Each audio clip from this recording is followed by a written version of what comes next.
प्रिय छात्रों नमस्कार। आज के इस कालांश में हम हिंदी व्याकरण के पाठ 2 वर्ण विचार पर आज हम ज्ञान प्राप्त करेंगे। प्रिय छात्रों, वर्ण क्या है, वर्णमाला क्या है, वर्ण के कितने भेद हैं, इस पर आज चर्चा करते हुए हम आगे अपनी कक्षा को बढ़ाते हैं। आइए बनाया हुआ है बेटा पाठ 2 वर्ण विचार। वर्ण मीन्स होता है अक्षर। वर्ण मीन्स क्या होता है? अक्षर। और अक्षर का निर्माण कहाँ से होता है? ध्वनि से। ध्वनि से अक्षर, अक्षर से शब्द, शब्द से वाक्य। ये ध्वनि से वर्ण का निर्माण होता है, वर्ण के क्रमबद्ध समूह से शब्द का निर्माण होता है और शब्द के क्रमबद्ध समूह से वाक्य का निर्माण होता है। यह दोनों का अंतर है। ध्वनि से अक्षर बनता है, अक्षर से शब्द बनते हैं, शब्द से वाक्य बनता है। आज हम ध्वनि मतलब अक्षरों पे आज हम विचार करें। वर्ण मीन्स होता है अक्षर। आइए अब वर्ण कह रहा है कि वर्ण मुख से निकलने वाली ध्वनि जब लिखी जाती है तो वर्ण कहलाती है। हम जब बात करते हैं तो हमारी आवाज़ आपके द्वारा पहुंचती है तो किसके माध्यम से पहुंचती है? ध्वनि के माध्यम से। तो कह रहा है मुख से निकलने वाली ध्वनि मतलब आवाज़ जब लिखी जाती है तो वर्ण कहलाती है। अब वर्ण की परिभाषा पे आते हैं तो वर्ण कह रहा है कि वर्ण भाषा की सबसे छोटी ध्वनि इकाई है। मतलब अगर ध्वनि निकलती है तो इसके टुकड़े नहीं किए जाते हैं, सबसे छोटी इकाई है। और जिसके टुकड़े नहीं किए जा सकते हैं वह क्या है? वर्ण है। अब आइए आपकी पाठ्य पुस्तक में दिया है कि वर्णमाला क्या है। तो वर्णमाला वर्णों के व्यवस्थित समूह को हम वर्णमाला कहते हैं। जैसे अब कह रहा है कि वर्णों के व्यवस्थित समूह को हम वर्णमाला कहते हैं और इनकी संख्या है 44। अब 44 कैसे बेटा? का से लेके हा तक, का से हा तक इनकी संख्या कितनी हुई? 33। और स्वर की संख्या कितनी है? स्वर की संख्या है 11। 33 11 जोड़ेंगे कितना होगा?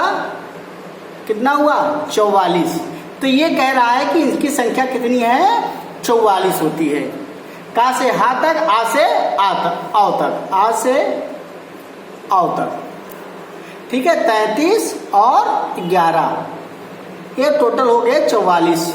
ठीक है।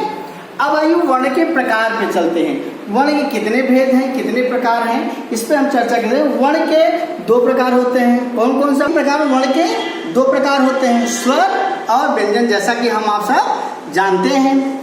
अब आज हम स्वर पे चर्चा करेंगे।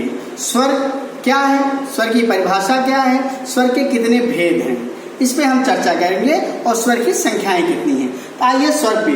स्वर की परिभाषा कह रहा है कि जिन वर्णों के उच्चारण मतलब बोलने में दूसरे वर्णों की सहायता नहीं लेनी पड़ती है वह स्वर वर्ण कहलाते हैं।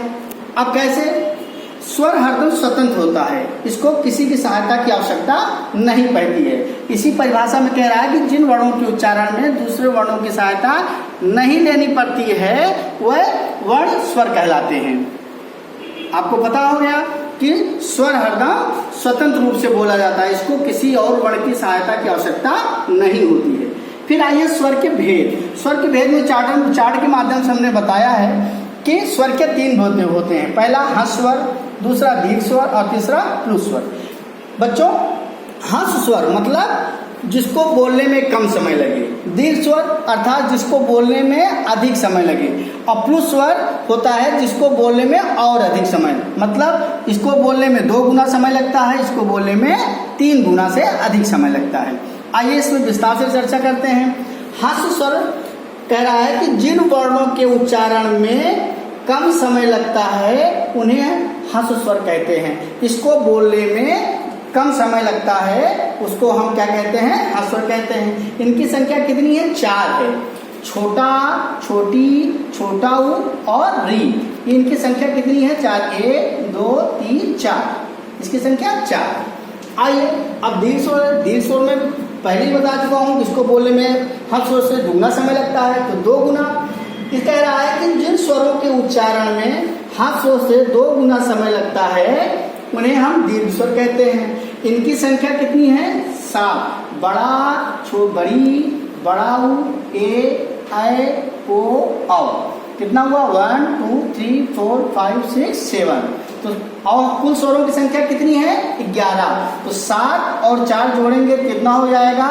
टोटल हो गया 11। तो इनकी संख्या कितनी हो गई?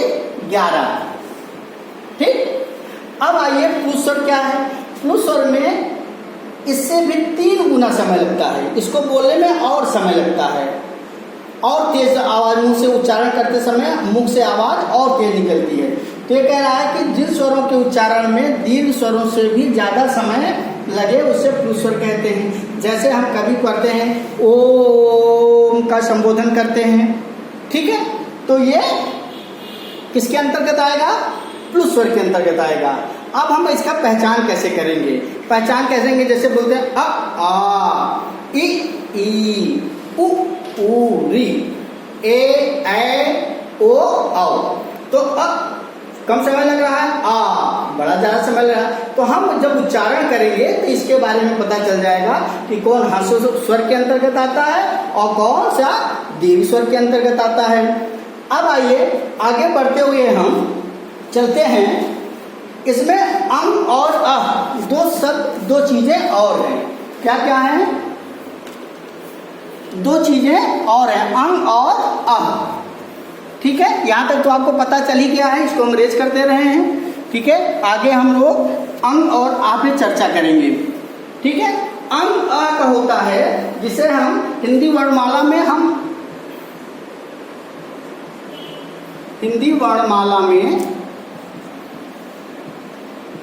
हम अंग और आ का प्रयोग करते हैं। ठीक है, अब अंग आ का प्रयोग करते हैं तो इसको हम क्या कहते हैं? अयोग वाह। इसको क्या कहेंगे? अयोग वाह। यह शब्द कहा जाएगा अयोग वाह। ठीक है, अब इस पे करते हैं। अंग जो होता है,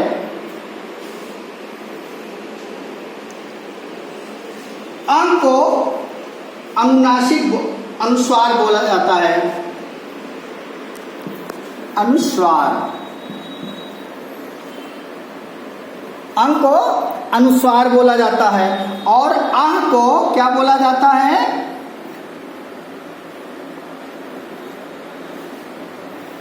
आ को हम कहते हैं विसर्ग। क्या कहते हैं? विसर्ग। ठीक है, और इसकी अगर चंद्रबिंदी लग जाती है तो इसके अंतर्गत तो हम इसको कहते हैं अनुनासिक। क्या कहते हैं? अनुनासिक। ठीक है, अब जैसे लिखना होता है गांव, दांत, यहाँ, वहां, आदि। ओके बच्चों, अब आई मात्राएं। तो मात्राएं आपकी पाठ्य पुस्तक में दिया गया है। मात्राएं जो है आप अपनी पाठ्य पुस्तक से देख लीजिएगा और इसको याद कर लीजिएगा। ठीक है, आज का यह कालांश हम स्वर पे है। स्वर क्या है, स्वर की परिभाषा क्या है, स्वर के कितने भेद हैं, इस पे हम लोगों ने आज चर्चा की। आगे आपकी पाठ्य पुस्तक में दिया गया है। जब भी आपको कोई भी आवश्यकता हो तो आप हमें फोन के माध्यम से विस्तार पूर्वक ज्ञान प्राप्त कर सकते हैं। नमस्कार।